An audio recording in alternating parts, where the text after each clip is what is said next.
Hello and welcome to our channel. Today, we're exploring a major shift that could reshape the global economy in ways we haven't seen in decades. Behind the scenes, a quiet but powerful transformation is underway. One that involves nations rethinking their alliances, companies reevaluating their markets, and the balance of global economic power potentially tipping in an unexpected direction.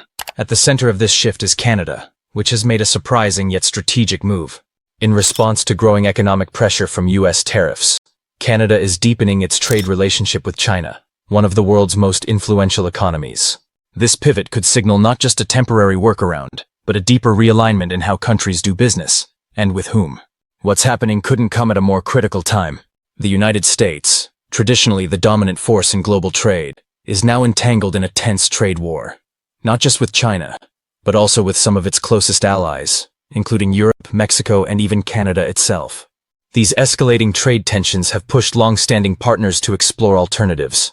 Countries that once depended heavily on the U.S. market are now increasingly looking east, toward China, for stability, opportunity, and growth.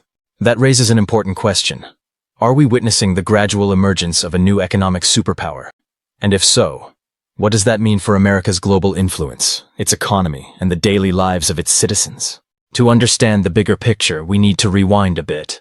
It all began with the Trump administration's decision to impose a 20% tariff on a wide range of Chinese goods.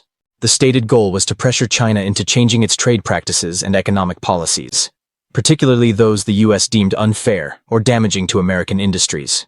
The idea was simple: make Chinese products more expensive in the U.S., reduce the trade deficit, and force companies to bring manufacturing back home. But things didn't go as planned.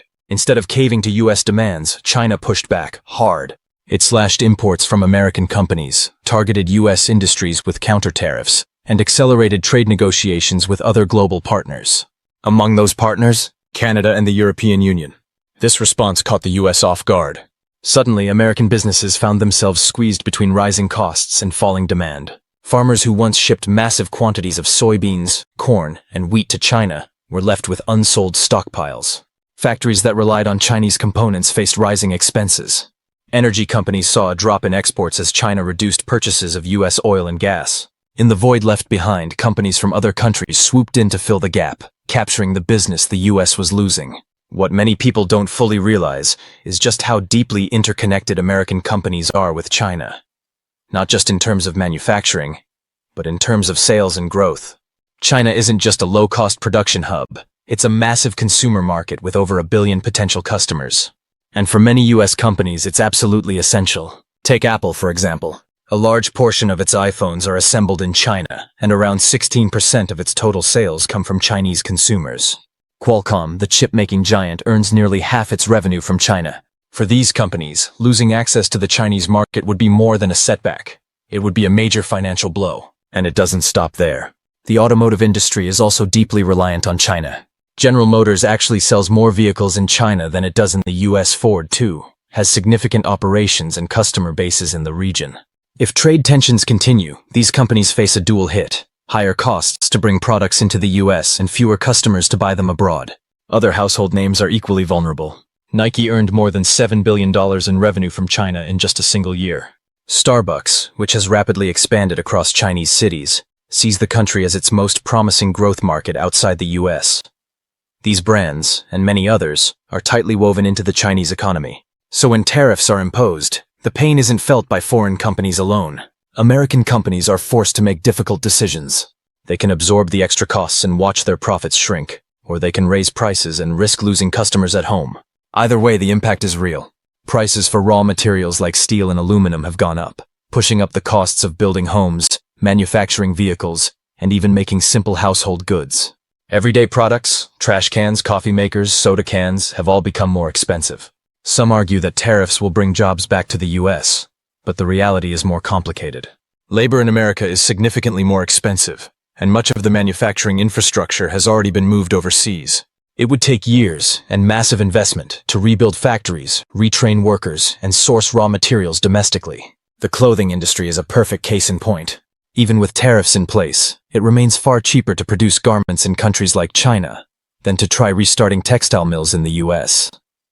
The same applies to specialized products like airplane components. electronics, and high-tech parts that require supply chains and expertise that have long been established abroad.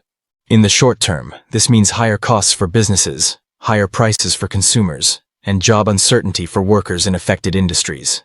And if companies can't adjust quickly enough, some may be forced to shut down or move operations elsewhere. If the goal is to support U.S. manufacturing, it's going to take more than punitive tariffs. It requires long-term planning, investment in innovation, and a comprehensive strategy that strengthens domestic industry without isolating the country from global trade networks. Meanwhile, China isn't standing still.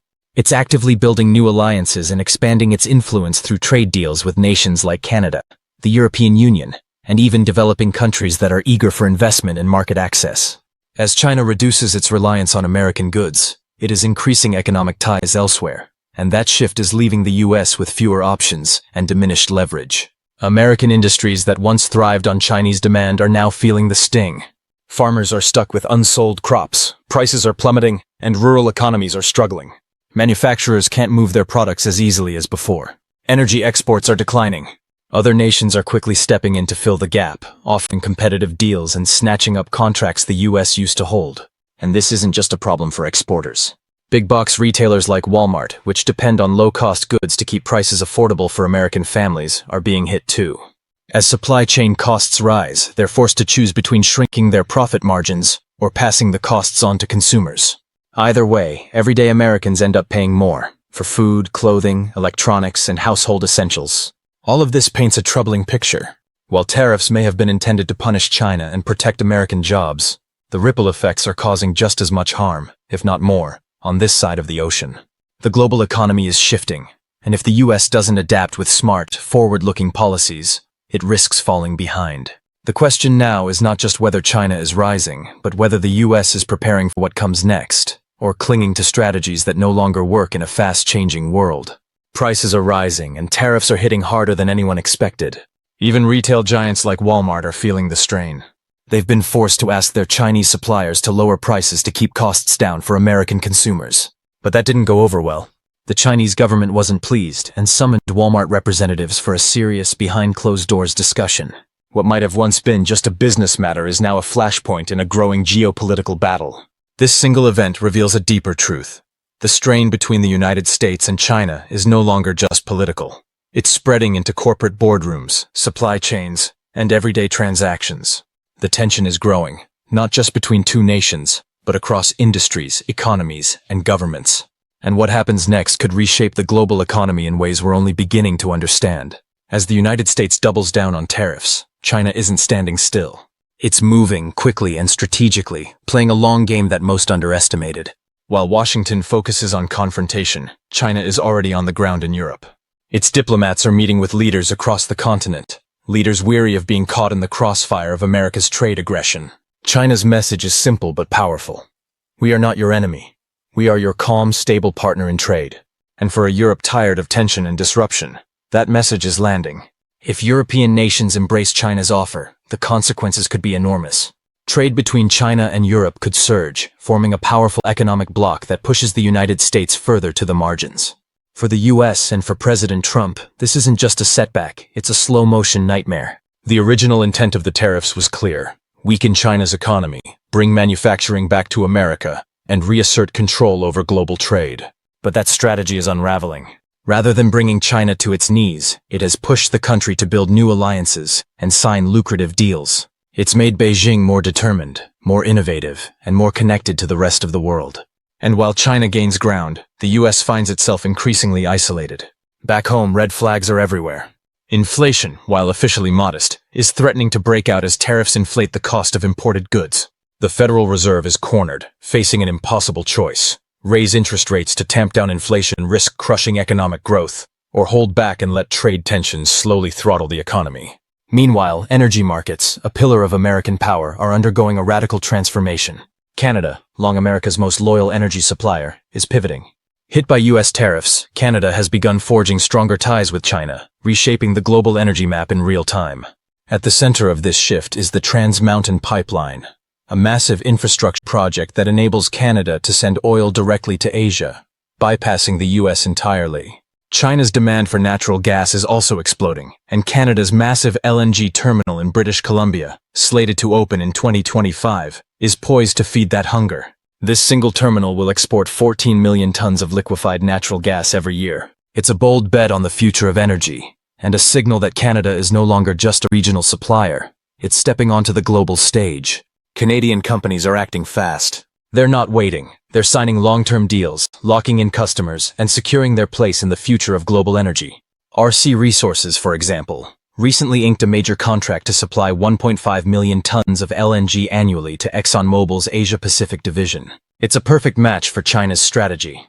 Diversify energy sources, reduce dependency on the U.S., and build lasting partnerships across the Pacific. And in a dramatic escalation, Canada is even weighing the possibility of cutting oil exports to the U.S., a move that would send shockwaves through American refineries that depend heavily on Canadian supply. A quiet crisis is brewing. All of this points to a larger, more calculated move by China, one that's already reshaping the energy landscape. China is expanding its influence, strengthening its hand, and methodically cutting out the United States from markets it once dominated. It's not just about oil or gas. It's about leverage, stability, and control in an increasingly volatile world. And the effects go even deeper. America's farmlands are now the front line in this economic war. U.S. farmers, once dominant suppliers to the Chinese market, are seeing their exports vanish. The numbers are staggering. In 2016, the U.S. supplied 40% of China's soybean imports. Today, that number has fallen to just 18%. The new giants? Brazil and Argentina, who together now provide 74% of China's soybean needs. The result has been catastrophic for American farmers. With oversupply crashing prices, many are drowning in debt and facing bankruptcy. And the pain isn't contained to the farms. Every link in the agricultural supply chain is under pressure. Processing plants, transportation networks, equipment manufacturers, all are losing revenue, laying off workers and shrinking operations. The crisis has become so severe that the U.S. government had to step in with $122 billion in emergency aid. Of that, $7.7 billion went just to keep soybean farmers afloat. But even that wasn't enough to stop the bleeding. Meanwhile, European pork producers are seizing the opportunity, increasing exports to China by 35%. With U.S. products made more expensive by retaliatory Chinese tariffs, American pork is being priced out of the market. China's message is clear. It's not waiting for the U.S. to fix its policies. It's finding new partners, building new trade routes, and redesigning its entire supply chain, one that leaves the U.S. on the outside looking in. This is not just retaliation, it's reinvention. China is fundamentally changing how it sources vital resources, from food to fuel to technology. In doing so, it's stabilizing its own economy while gaining powerful leverage in global trade negotiations. And with every move, it's tightening its grip on the future. The United States is now at a crossroads. To remain competitive, it must act fast. The old rules of global trade are being rewritten, and the penalties for delay are steep.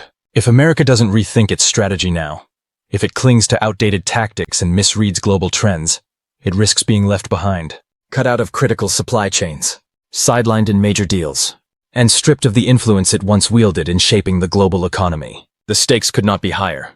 This isn't just a trade war. It's a battle for long-term economic leadership. A quiet, escalating war of alliances, resources, and influence. One that will define the coming decades. We're watching a historic transformation unfold in real time, and it's not slowing down. Every new policy, every fresh deal, every shift in strategy is moving the pieces of the global chessboard. The pressure is intense, the consequences are massive, and the next move may decide everything. Stay with us as we follow this high-stakes race for global economic power. Subscribe now to stay ahead of the curve, because what's coming next could reshape the world as we know it. Stay tuned.